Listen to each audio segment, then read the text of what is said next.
प्यारे बच्चों, आज हम श्री कृष्ण जन्माष्टमी का त्योहार मना रहे हैं। आप सभी को बहुत बहुत शुभकामनाएं। चलिए जानते हैं कि हम यह त्योहार क्यों मनाते हैं।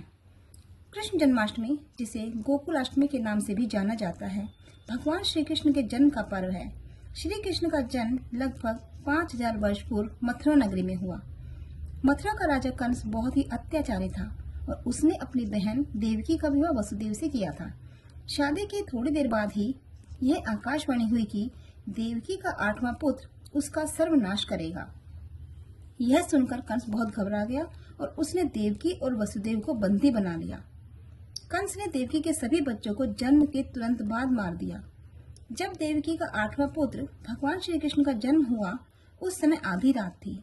जन्म होते ही वसुदेव को श्री कृष्ण को गोकुल में नंद बाबा और यशोदा के पास पहुंचाने का निर्देश मिला। चमत्कारिक रूप से जेल के सभी द्वार खुल गए और वसुदेव भगवान श्री कृष्ण को टोकरी में रखकर यमुना नदी पार करके गोकुल पहुंच गए। वहां उन्होंने भगवान श्री कृष्ण को यशोदा के पास छोड़ दिया और बदले में यशोदा की कन्या को लेकर वापस मथुरा लौट आए।